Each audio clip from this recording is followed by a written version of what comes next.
যে পরিকল্পনা করে ইহুদি, টাকা দেয় খ্রিস্টান, মাঠকর্মী মুসলমান, সে এতটুকু বুঝার যোগ্যতা রাখে না যে এই ইহুদিরা কোটি কোটি টাকা খরচ করে বিশ্বকাপ, ফুটবল, ক্রিকেট, মদ, জুয়া, নাচ গান, বেহায়াপনা, নারীবাদ সবকিছুর পিছনে কোটি কোটি টাকা ব্যয় করে। কিন্তু ইসরায়েলের কোনো ক্রিকেট টিম নাই যে বিশ্বকাপে খেলে, ইসরায়েলের কোনো ফুটবল টিম নাই যে বিশ্বকাপ ফুটবলে খেলে। টাকার মালিক, হাজার হাজার গবেষণার মালিক, কোটি কোটি অস্ত্রের মালিক, উন্নত মানের বিমানের মালিক, উন্নত মানের কম্পিউটারের মালিক, যন্ত্রপাতির মালিক, তারা একটা শার্ট বানাতে পারে না? সেই শার্ট বাংলাদেশ থেকে কিনতে হবে। তারা অর্থ ব্যয় করে মুসলমানদের সন্তান কমানোর জন্য, কিন্তু তারা কোনোদিন সন্তান কম। আপনি যা ইনকাম করেছেন ওটা কার দেওয়া? যে মানুষ কোনো প্রোডাক্ট দিতে পারে না, সে মানুষ ডাস্টবিনে ফেলে দেওয়ার যোগ্য। রাসূল, আমার বড় সংসার, আমি একাই খরচ বহন করি, সকাল থেকে সন্ধ্যা পর্যন্ত একাই কাজ করি, আর আমার ভাই আপনার এই মসজিদে এসে কোরআন পড়ে।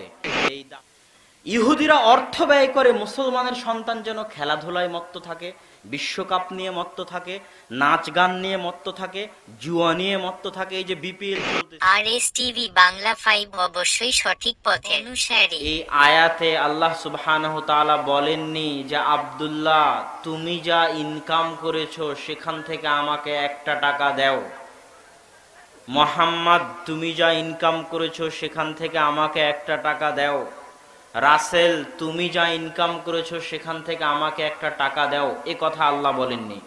আল্লাহ বলছেন যে আপনি যা ইনকাম করেছেন ওটা কার দেওয়া? আল্লাহ বলছে মিম্মা রাযাকনাহুম, আমি আল্লাহ তোমাদেরকে যা দিয়েছি, তোমার পকেটে যদি একটা টাকা থাকে ওটা কার দেওয়া? আপনি যদি 10 বিঘা জমির মালিক হন সেটা কার দেওয়া? আপনার ব্যাংকে যদি লাখ টাকা থাকে সেটা কার দেওয়া? আল্লাহ বলছেন আমার দেওয়া টাকা থেকে তুমি কিছু টাকা আমার রাস্তায় ব্যয় করো, তোমার টাকা চাইনি। কথা মনে হয় বুঝাতে পারিনি। আল্লাহ সুবহানাহু ওয়া তাআলা আপনার টাকা চাননি। আল্লাহ তো বলতেছে আপনার টাকাই নাই। রাযাকনা, আমি রিজিক দিয়েছি, তুমি সকালে যা খেয়েছো ওটা আমি দিয়েছি, তোমার পকেটে যে টাকা আছে ওটা আমারই দেওয়া, তোমার কোনো টাকা পয়সা ধন দৌলত কিছু নাই। আমি তোমার টাকা চাইনি বান্দা, আমি তোমাকে যে টাকা দিয়েছি সেখান থেকে কিছু টাকা আমার রাস্তায় ব্যয় করো। রাসূল সাল্লাল্লাহু আলাইহি ওয়াসাল্লামের দরবারে আসহাবুস সুফফাহ, যারা মসজিদে বসে কোরআন হাদিস পড়ত, তাদের মধ্যে একজন সাহাবী ছিল, তার ভাই ইয়াহতারিফু, সে পেশাগত জীবন যাপন করত, কৃষি কাজ হোক, ব্যবসা হোক, মুহতারিফ তার পেশা ছিল।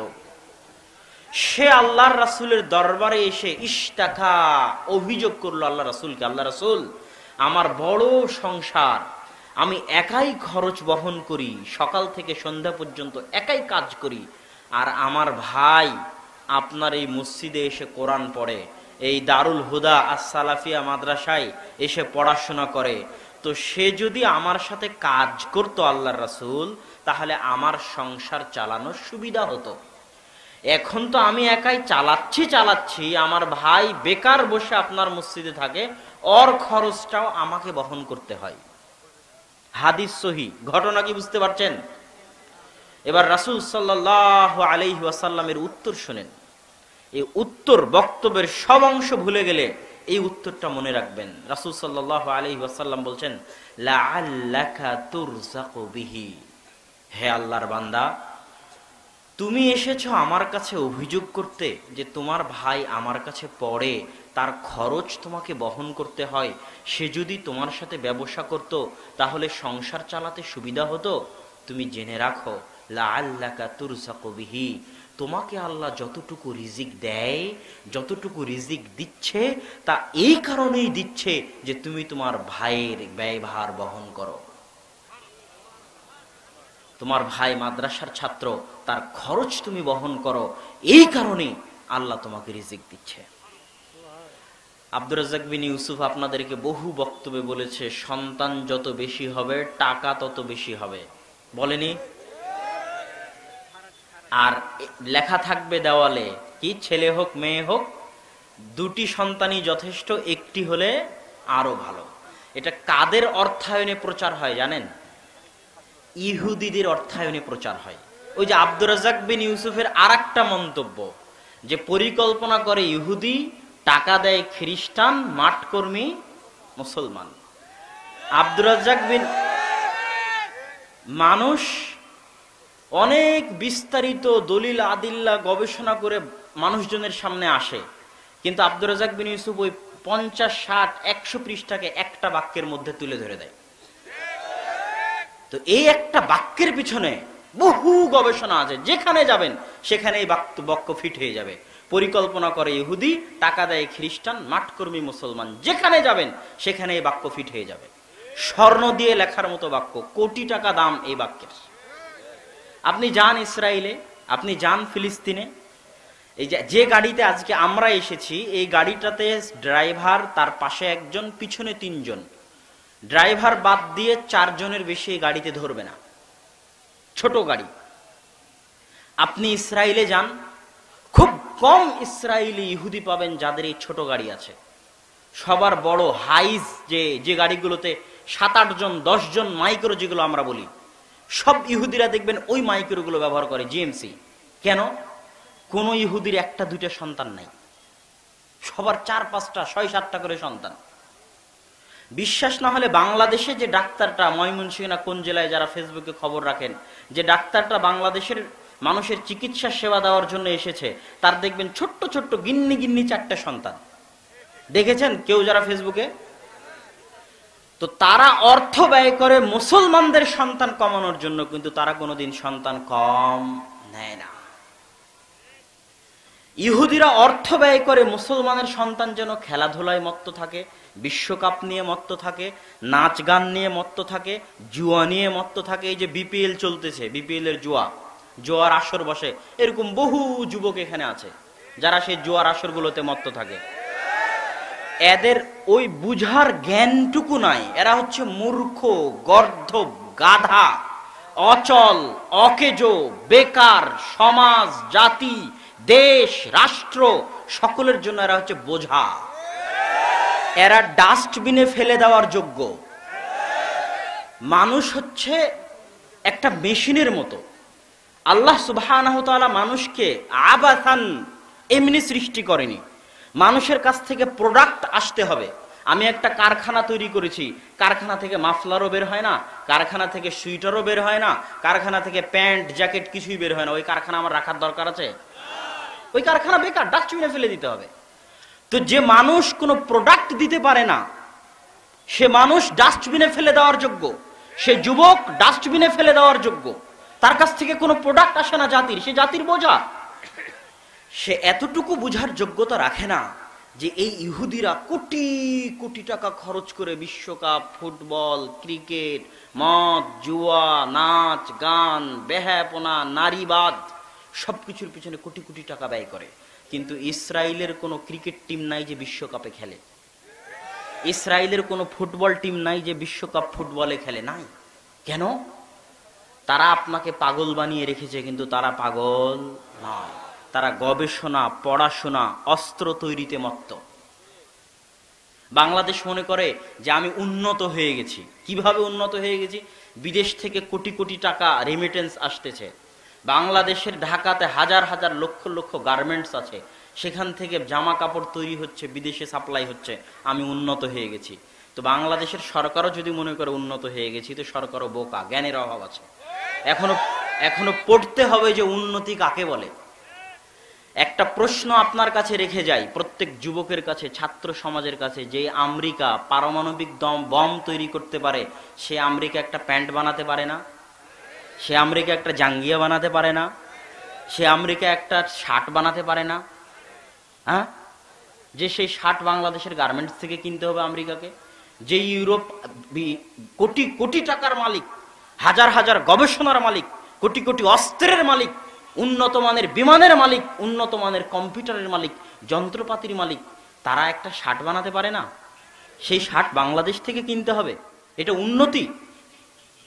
আপনি একবার গার্মেন্টস গুলো বন্ধ করে দিয়ে টাকাগুলো বিশ্ববিদ্যালয়ে লাগান দেখি, গবেষণা করানোর জন্য।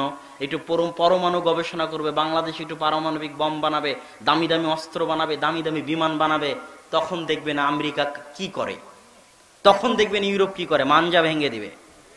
কেন? ওরা জানে আসল উন্নতি এই জায়গার মধ্যে। আর আপনি মনে করেন যে পদ্মা সেতু বানাচ্ছে তাই উন্নতি। ওই পদ্মা সেতুর যারা ইঞ্জিনিয়ার, যারা ডিজাইনার, যারা প্রজেক্ট ম্যানেজার, সব চায়না কোরিয়া থেকে ভাড়া করে আনা। আর মাথায় ইট পাটকেল বালু নিয়ে যেগুলো পাইলের মধ্যে ফেলতে চলে বাঙালি, অশিক্ষিত, মূর্খ, জাহেল। তো এর নাম উন্নতি নয়। জাতি যখন শিক্ষিত হবে, জাতি যখন গবেষক হবে, তখন জাতি হবে উন্নত। যেই বিশ্ববিদ্যালয়ে শিক্ষার জন্য তৈরি করা হয়েছে, শিক্ষার্থী পাওয়া যায় না। বিশ্ববিদ্যালয়ের হলগুলো অস্ত্রে ভর্তি, বই নাই, ছাত্রদের হাতে কলম নাই, সবার হাতে অস্ত্র, রামদা। তাহলে এগুলো বিশ্ববিদ্যালয় জাতির কোনো উপকার করতে পারবে? এগুলো বিশ্ববিদ্যালয় জাতির জন্য বোঝা। এই বিশ্ববিদ্যালয়গুলোতে যারা অন্যায়, অনাচার, মারামারি, কাটাকাটি, রাজনীতি করছে, এরাও জাতির জন্য বোঝা। সম্মানিত উপস্থিতি, আমরা আলোচনা করছিলাম, যে আলোচনা দিয়ে শুরু করেছিলাম সেটা হচ্ছে যুবক সমাজকে বুঝতে হবে যে ইহুদি খ্রিস্টানরা কোনো সময় তাদের বন্ধু নয়। তারা যেটার পিছনে অর্থ ব্যয় করে, তারা নিজেরা সেটা করে না। বহু প্রমাণ আছে, তারা নিজেরা সেটা করে না। তারা গবেষণা, পড়াশোনা নিয়ে ব্যস্ত থাকে। বাংলাদেশও যদি উন্নত হতে চায়, যুবক নিজেও যদি সফল হতে চায়, তাহলে তাকে কি করতে হবে? পড়াশোনা করতে হবে, গবেষণা করতে হবে, সময় নষ্ট করা বন্ধ করতে হবে, আর প্রোডাক্টিভ হতে হবে। ডাস্টবিনে ফেলে দেওয়ার মতো মেশিন হয়ে পড়ে থাকলে হবে না। তার কাছ থেকে কিছু প্রোডাক্ট আসতে হবে। প্রোডাক্ট মানে সে চলতে ফিরতে মানুষকে প্রভাবিত করতে পারবে। ইসলাম মানুষকে অকেজো চায় না, মানুষ যেন প্রভাবিতকারী হয়, এটা ইসলাম মানুষের কাছ থেকে চায়। ইসলামের প্রভাব দেখবেন, ইন্দোনেশিয়া, মালয়েশিয়াতে কোনোদিন যুদ্ধ হয়েছে? ইতিহাসে খুঁজে পাবেন। ব্রুনাইতে কোনোদিন যুদ্ধ হয়েছে? ইতিহাসে খুঁজে পাবেন। মালদ্বীপে কোনোদিন যুদ্ধ হয়েছে? ইতিহাসে খুঁজে পাবেন? পাবেন না। যুদ্ধ ছাড়াই মুসলমানেরা ইন্দোনেশিয়া, মালয়েশিয়া, ব্রুনেই, মালদ্বীপ এগুলো জয় করেছে। কিভাবে? মুসলমানেরা ছিল প্রভাব বিস্তারকারী, মুসলমানেরা ছিল প্রোডাক্টিভ। অচল, অকেজো, অথর্ব, বেকার, ডাস্টবিনে ফেলে দেওয়ার মতো মুসলমান ছিল না। যে রাস্তা দিয়ে যেত, যার সাথে কথা বলতো, সবাই তাদের আচার ব্যবহার, কথাবার্তা, চলা ফেরা সবকিছু দেখে প্রভাবিত হতো। এটা ছিল মুসলমানদের রূহ, দাওয়াতি কাজের। স্বয়ং রাসূল সাল্লাল্লাহু আলাইহি ওয়াসাল্লাম এবং তারপরে বলা যায় 100 বছর, রাসূল সাল্লাল্লাহু আলাইহি ওয়াসাল্লাম এবং তারপরের 100 বছর মুসলমানেরা যতটুকু জায়গা জয় করেছিল, তার চেয়ে আর 1 ইঞ্চি বাড়াতে পারেনি, বরং হারিয়েছে গত 1300 বছরে। কথা মনে হয় বুঝাতে পারিনি। রাসূল সাল্লাল্লাহু আলাইহি ওয়াসাল্লামের মৃত্যুর 100 বছর পর পর্যন্ত যতদূর মুসলমানেরা পৌঁছেছিল, সেটা স্পেন হোক, ভারত হোক, পাকিস্তান হোক, আর আপনার মধ্য এশিয়া হোক, আর আফ্রিকার দেশগুলো হোক, যতদূর মুসলমানেরা পৌঁছেছিল তার চেয়ে আর বাড়াতে গত 1300 বছরে পারেনি, বরং হারিয়েছে। স্পেন হারিয়েছে, ভারত হারিয়েছে, মধ্য এশিয়া হারিয়েছে, ইউরোপের অনেক কান্ট্রি হারিয়েছে, হারাতেই থেকেছে, এখনো হারাচ্ছে। এবং রাসূল সাল্লাল্লাহু আলাইহি ওয়াসাল্লামও বলেছে, সারা জাতি, পৃথিবী, দল মত নির্বিশেষে তোমাদের উপর ঝাঁপিয়ে পড়বে। যেমন ভাবে ক্ষুধার্ত ব্যক্তি খাবার প্লেটের উপর ঝাঁপিয়ে পড়ে, তখন সাহাবীরা বলছে, আনাহনু কালিলুন ইয়াউমাইদিন ইয়া রাসূলুল্লাহ, আল্লাহ রাসূল, সেই দিন কি আমরা সংখ্যায় কম হব? তখন রাসূল বললেন, না, তোমরা সংখ্যায় অনেক হবে, কিন্তু আনতুম কাগুসা ইসাইল, কিন্তু তোমাদের অবস্থা হবে সমুদ্রের ফেনার মতো, তোমাদের অবস্থা হবে স্রোতে বয়ে চলা খড়কুটোর মতো, তোমাদের অবস্থা হবে স্রোতে বয়ে যাওয়া পানা, পানা বুঝেন, স্রোতে বয়ে যাওয়া পানার মতো। তোমাদের কোনো হাইসিয়াত থাকবে না পৃথিবীতে। আর ওমর রাদিয়াল্লাহু তাআলা আনহুর হাইসিয়াত কি ছিল জানেন? ওমর রাদিয়াল্লাহু তাআলার ব্যক্তিত্ব, ভারাত্ব কি ছিল জানেন? চাটাইয়ের উপর খালি গায়ে শুয়ে থাকতেন ওমর রাদিয়াল্লাহু তাআলা আনহু, আর হাজার কোটি মাইল দূরে ওমরের নাম শুনে মানুষ কাঁপত। এটা ছিল তার হাইবাত। আর এখন কি? আর আল্লাহর রাসূল বলে গেছে, এখন কেমন আমরা? এখন হাজার হাজার হওয়ার পরও, কোটি কোটি হওয়ার পরও আমরা হচ্ছি সমুদ্রের ফেনার মতো, আমরা হচ্ছি পানার মতো, খড়কুটোর মতো। কেন? আমরা আনপ্রোডাক্টিভ হয়ে গেছি, আমাদের প্রভাব নাই। প্রত্যেক মানুষ ব্যক্তিগতভাবে কারো প্রভাব নাই। নিজে নিজে ব্যক্তিকে যাচাই করে দেখুন, আপনি চলতে ফিরতে কয়জন মানুষকে প্রভাবিত করতে পারেন, কয়জন মানুষ আপনাকে দেখে প্রভাবিত হয়। যেমন আমি বলি, আমি আমার নানাকে দেখে প্রভাবিত। আমার নানা মারা গেছে রাহিমাহুল্লাহ। আমি যখন ছোটতে দেখতাম সে কথাগুলো এখনো মনে পড়ে। জুমার দিন আমার নানার আগে কোনো মুসল্লিকে আমি মসজিদে যেতে দেখিনি, কোনো দিন না। কোন মুসল্লি আমার নানার আগে জুমা মসজিদে চলে গেছে এটা আমার জানা নাই। আমার নানা মরা পর্যন্ত আজান দিয়েছে মসজিদের, কোনোদিন বেতন নিবে এটা কল্পনাও করেনি। ঝড় বৃষ্টি বাতাস অন্ধকার শীত যাই হোক 5 ওয়াক্ত সালাতে মসজিদে উপস্থিত হয়ে আজান দিতেন। এমন কোন রমজান দেখিনি যে রমজানে আমার নানা মসজিদে এতেকাফে না বসতো। আমার নানাকে বহুদিন দেখেছি গরম ভাতে হাত দিয়ে চোখ দিয়ে পানি পড়তে, যে গরম ভাত যদি হাত দিয়ে খেতে না পারি তাহলে জাহান্নামের আগুন কিভাবে সহ্য করব। তাহলে এই যে তিনি একটা প্রভাব বিস্তারকারী ব্যক্তি, তার চলাফেরা দেখে আরেকজন শিখতে পারে। আমি শিখেছি, তার চলাফেরা দেখে আমি শিখেছি। আপনার চলাফেরা দেখে আপনার ছেলে মেয়েকে কিছু শিখছে, আপনার চলাফেরা দেখে আপনার পাড়া প্রতিবেশীকে কিছু শিখছে, আপনার চলাফেরা দেখে আপনার স্ত্রী কি আপনার কাছে কিছু শিখছে। স্বামী স্ত্রীর মধ্যে সম্পর্ক কেন টিকে না, কেন গন্ডগোল হয়? সম্পর্ক শুধু আই লাভ ইউ দিয়ে চলে না যুবক, আই লাভ ইউ দিয়ে সম্পর্ক চলে না। আই লাভ ইউ একদিন নিঃশেষ হয়ে যাবে। সম্পর্ক কি দিয়ে টিকে? সম্মান, ব্যক্তিত্ব, ভারাত্ব। স্ত্রীর চলাফেরা এমন হবে যে স্বামী স্ত্রীকে সম্মান করতে বাধ্য হবে। স্বামীর চলাফেরা এমন হবে, গতি নীতি আদর্শ কৃষ্টি কালচার, যে স্ত্রী স্বামীকে দেখে শিখবে এবং তার দ্বারা প্রভাবিত হবে এবং তাকে অনুসরণ করতে চাইবে এবং তাকে সম্মান করতে শিখবে। এই ব্যক্তিত্ব ভারাত্ব যদি পরিবারে থাকে, গন্ডগোল হওয়া দূরের কথা, পৃথিবীর আদর্শ পরিবারে পরিণত হবে। আর যদি এই ব্যক্তিত্ব ভারাত্ব আদর্শ না থাকে, তাহলে সকাল সন্ধ্যা 100 বার কেন 1 কোটি বার আই লাভ ইউ বললে সংসারে শান্তি থাকবে না। সম্মানিত উপস্থিতি, এই জন্য মুসলমানকে হতে হবে প্রভাব বিস্তারকারী ব্যক্তিত্ব। কিভাবে হবেন? আল্লাহ সুবহানাহু ওয়া তাআলা বলছে, কুনতুম খায়রা উম্মাতিন উখরিজাত লিন-নাস তা'মুরুনা বিল মা'রুফ ওয়া তানহাউনা আনিল মুনকার। হে মুসলিম উম্মাহ, তোমরা সর্বশ্রেষ্ঠ জাতি।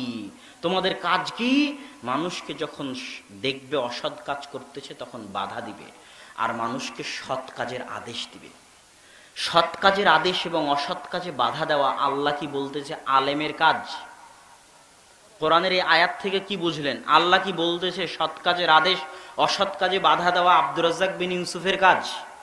আল্লাহ কি বলতেছে? অমুক আলেম অমুক মাদ্রাসার ছাত্র অমুকের কাজ। প্রত্যেক যে মুসলমান সে যদি প্রভাব বিস্তারকারী হতে চায়, সে যদি তার হায়বাত ব্যক্তিত্ব কায়েম করতে চায়, আর এক মানুষের নিকটে অনুসরণীয় হতে চাই, আদর্শ হতে চাই, তাহলে সবার আগে সেই মুসলমানকে হতে হবে দাঈ, সৎ কাজের আদেশ দানকারী, অসৎ কাজে বাধা প্রদানকারী। সৎ কাজে আদেশ আর অসৎ কাজে বাধা দিলে সবচেয়ে উপকারটা কি হবে জানেন? সবচেয়ে উপকার হচ্ছে আপনি নিজে ভালো হয়ে যাবেন। আপনি যদি আরেকজনকে সালাতের কথা বলেন, তাহলে আপনি কি সালাত না আদায় করে থাকতে পারবেন? আপনি যদি আরেকজনকে গান বন্ধ করতে বলেন, তাহলে আপনি কি গান বাজাতে পারবেন? পারবেন না। তো সৎ কাজে আদেশ অসৎ কাজে বাধার সর্বপ্রথম উপকারটা কি? আপনি নিজে ভালো হয়ে যাবেন। কথা মনে হয় বুঝাতে পারিনি। আপনি নিজে ভালো হয়ে যাবেন, আপনি খারাপ থাকতে পারবেন না। চেষ্টা করে দেখেন আজকে থেকে যে আপনি একজন আদর্শবান মুসলিম হবেন, আপনি আরেকজনের জন্য অনুসরণীয় হবেন। আপনাকে দেখে সমাজের মানুষ, দেশের মানুষ, পরিবারের মানুষ আপনার থেকে শিখবে, আপনার স্ত্রী শিখবে, আপনার ছেলে মেয়ে শিখবে। আপনাকে দেখে তারা আপনাকে অনুসরণীয় অনুকরণীয় আদর্শ মনে করবে। তাহলে সবার আগে আপনাকে সৎ কাজের আদেশ অসৎ কাজে বাধা দিতে হবে।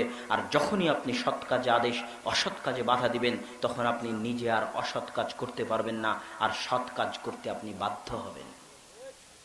আর এটাই হচ্ছে মুসলিম জাতির মুক্তির একমাত্র পথ। আজকে ভারতের মুসলমানদের খবর তো সবাই জানেন, জানেন না? কঠিন অবস্থা নয় ভারতের মুসলমানদের। রোহিঙ্গা, ভারতের মুসলমানদেরকে রোহিঙ্গা বানানোর ষড়যন্ত্রের প্রথম ধাপ চলতেছে। এই ধাপে যদি ভারতের মোদী সরকার সফল হয়ে যায়, তাহলে আজ থেকে 20 বা 50 বছর পরে ভারতের মুসলমানদের অবস্থা হবে মায়ানমারের রোহিঙ্গাদের মতো। ভারতের মুসলমানদের চিনেন এরা কারা? ভারতের মুসলমানরা হচ্ছে বিশাল আত্মমর্যাদা সম্পন্ন জাতি। আজও ভারতের যেই লালবাগের কেল্লায় দাঁড়িয়ে মোদি বক্তব্য দেয়, স্বাধীনতা দিবস উদযাপন করে, যেখানে আজও ভারতের পতাকা উড্ডীন হয়, ওই লালবাগের কেল্লার প্রত্যেকটা ইট, প্রত্যেকটা সিমেন্টের মালিক মুসলমানেরা। জি, ওই শাহী জামি মসজিদের প্রত্যেকটা ইট, প্রত্যেকটা বালুর মালিক মুসলমানেরা। মুসলমানদের মাথার ঘাম পায়ে ফেলা টাকা দিয়ে আজও ভারতের পতাকা যেখানে উঠে সেই বিল্ডিং তৈরি করা আছে। এই যে বিশাল মহান জাতি, যারা 800 থেকে 700 বছর বিশাল ভারতের ভূখণ্ডকে শাসন করেছে, আজকে তাদের এই অবস্থা যে তারা ভারতের যে নাগরিক, এটা তাদেরকে প্রমাণ করতে হিমশিম খেতে হচ্ছে। অথচ ভারতের আজাদী আন্দোলন, 1947-এর আন্দোলন, মহাত্মা গান্ধী কিসের আজাদী আন্দোলন করেছে? আর ওই জওহরলাল নেহরু কিসের আজাদী আন্দোলন করেছে? আজাদী আন্দোলনের সব ইতিহাস মুসলমানদের রক্ত দিয়ে লিখিত। মুসলমানদের রক্তের উপর ভারতের স্বাধীনতা, বাংলাদেশের স্বাধীনতা, পাকিস্তানের স্বাধীনতা প্রতিষ্ঠিত। এটা আপনাকে ইতিহাস পড়লে বুঝতে পারবেন, ইতিহাস না পড়লে বুঝতে পারবেন না। তাও সংক্ষিপ্ত ধারণা দিয়ে যাই, ব্রিটিশরা যখন আসে তখন এই দেশের ক্ষমতায় কারা ছিল? মুসলমানেরা ছিল। তাহলে আমি ক্ষমতায় আছি, আমার থেকে যদি ক্ষমতা ছিনিয়ে নেওয়া হয়, তাহলে সেই ক্ষমতা পুনরায় উদ্ধার করার জন্য চেষ্টা কে করবে? যার কাছ থেকে ছিনা হয়েছে সেই করবে। সেই ব্যথা বেশি বুঝে, সেই কষ্ট বেশি বুঝে। এই জন্য হারানো ঐতিহ্য ফিরে পাওয়ার জন্য রক্ত, শ্রম, জিহাদ মুসলমানেরাই বেশি করেছে। আর আজকে সে ভারতে মুসলমানেরা নাকি নাগরিক নয়, মুসলমানদের নাগরিকত্ব প্রমাণ করতে গিয়ে মুসলমানেরা হিমশিম খাচ্ছে। কেন জানেন? মুসলমানেরা তা'মুরুনা বিল মারুফ ওয়া তানহাউনা আনিল মুনকার, সৎ কাজের আদেশ, অসৎ কাজে বাধা দেওয়া পরিত্যাগ করে দিয়েছে। আজ যদি ভারতের মুসলমানদের আলেম ওলামা বলেন, ভারতের মুসলমানরা বলেন, চিন্তা করত বাবরি মসজিদ বন্ধ করে দিয়েছে তো কি হয়েছে?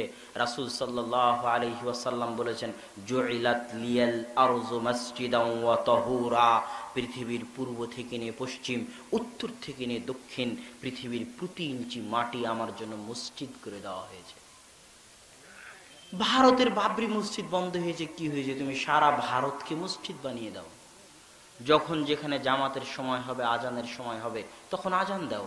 রাজপথে আজান দাও, ট্রেন স্টেশনে আজান দাও, বাসের মধ্যে আজান দাও, বিমানবন্দরে আজান দাও, সালাত কায়েম করো, সারা ভারতকে মসজিদ বানিয়ে দাও।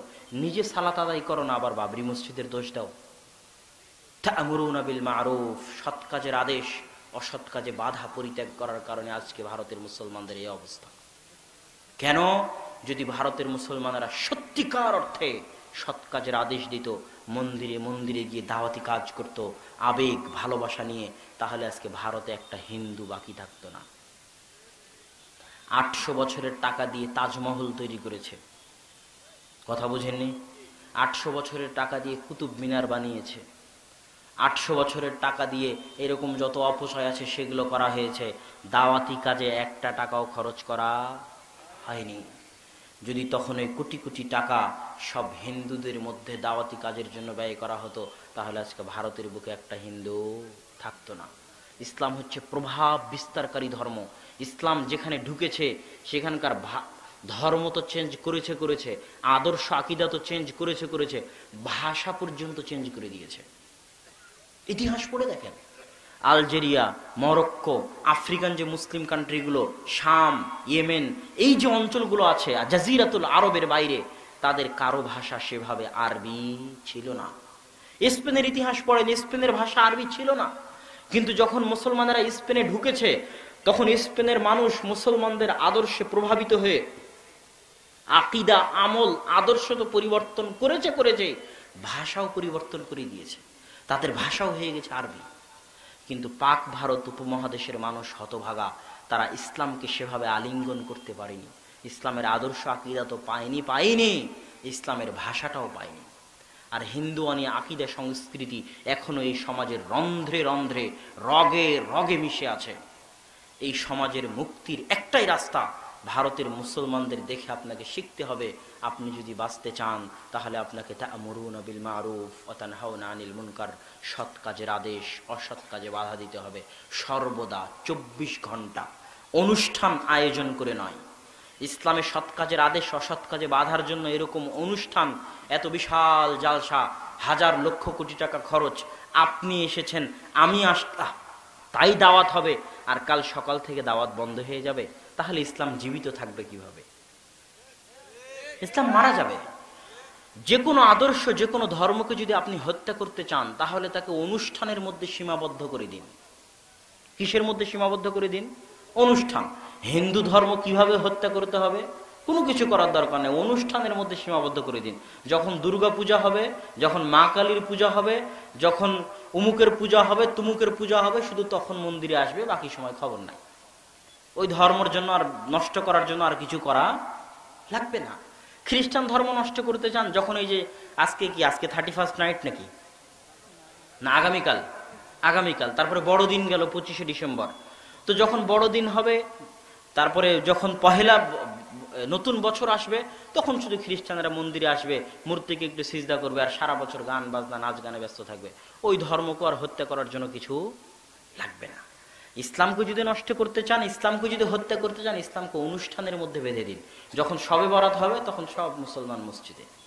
যখন লাইলাতুল কদর হবে, তখন সব মুসলমান মসজিদে। যখন ঈদে মিলাদুন নবী হবে, তখন সব মুসলমান মসজিদে। যখন ঈদুল ফিতর হবে, তখন ঈদগাহে। যখন ঈদুল আজহা হবে, তখন ঈদগাহে। আর যখন সম্মেলন হবে, তখন এই সম্মেলনে। আর বাকি সময় কোনো খবর নাই। তার মানে ইসলামকে হত্যা করার জন্য আর কোনো কিছুর প্রয়োজন নাই। ইসলাম হচ্ছে জীবন্ত ধর্ম। ইসলাম কি ধর্ম? জীবন্ত ধর্ম। 24 ঘন্টার প্রত্যেকটা সেকেন্ডে পৃথিবীতে আজান হয়।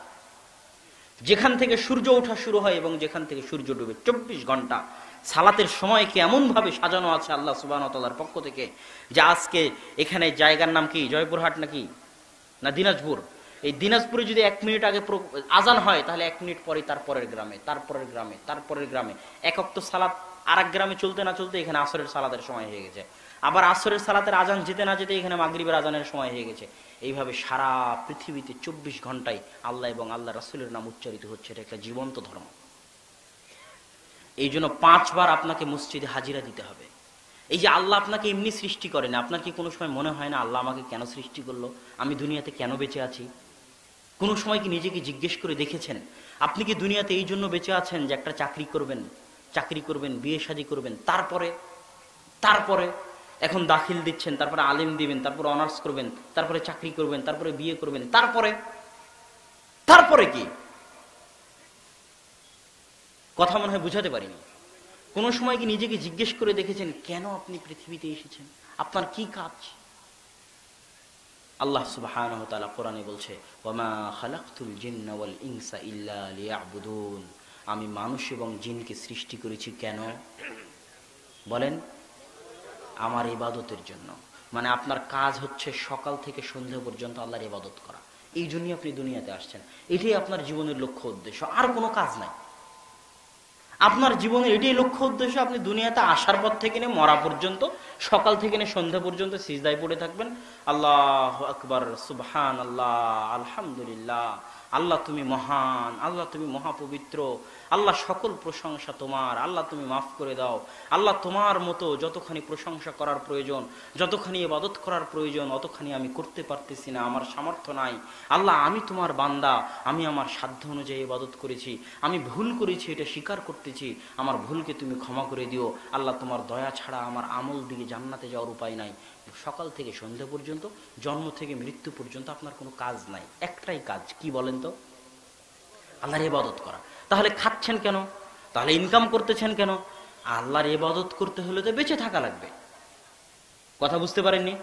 আল্লাহর ইবাদত করতে হলে কি করে থাকা লাগবে? বেঁচে থাকা লাগবে।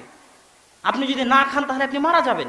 এই বেঁচে থাকার জন্য চাকরি করতেছেন তাই, বেঁচে থাকার জন্য একটু পড়তেছেন তাই, বেঁচে থাকার জন্য একটু খাচ্ছেন তাই, কিন্তু খাওয়া আপনার মূল কাজ নয়, চাকরি আপনার মূল কাজ নয়। কিন্তু আল্লাহ জানে যে মানুষ ইন্নাল ইনসানা খুলিকা হালুআ, মানুষকে দুর্বল করে সৃষ্টি করা হয়েছে। ওয়াইদা মাসসাহু শাররু জাজুআ, যখন মানুষের সামনে বিপদ আসে তখন মানুষ হতবিহ্বল হয়ে যায়, রাস্তা খুঁজে পায় না, কি করবে ঠিক করতে পারে না। ওয়াইদা মাসসাহুল খায়রু মানুআ, আর যখন কোটি টাকার মালিক হয়ে যায় তখন অহংকারী হয়ে যায়, মুহিকি হনুরে হিংসা বিদ্বেষ অহংকার দাপটে ভর্তি হয়ে যায়।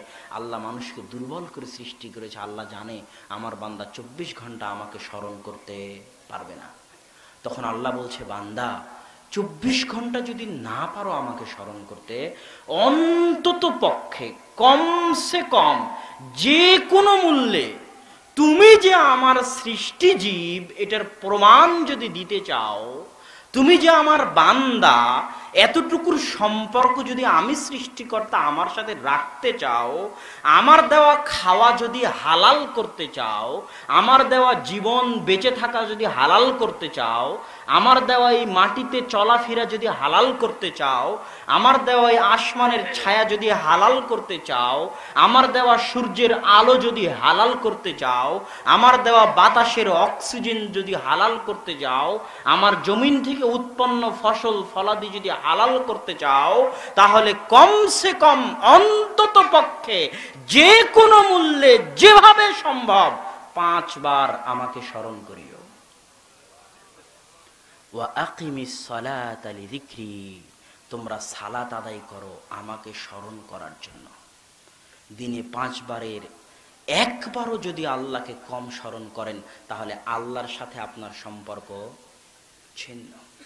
না আপনি আল্লাহর সৃষ্টি জীব, না আল্লাহ আপনার প্রতিপালক, না আপনার এই জমিনে থাকা হালাল, না আপনার এই আসমানের ছায়া গ্রহণ করা হালাল, না আপনার 2টা ভাত খাওয়া হালাল, না আপনার 2টা কথা বলা হালাল, না আপনার জমিনে চলা হালাল, না আপনার লাইক কমেন্ট চাই না, ভালো লাগলে দিন প্রচারের স্বার্থে শেয়ার করবেন, সাবস্ক্রাইব করে পাশে থাকার চেষ্টা করবেন।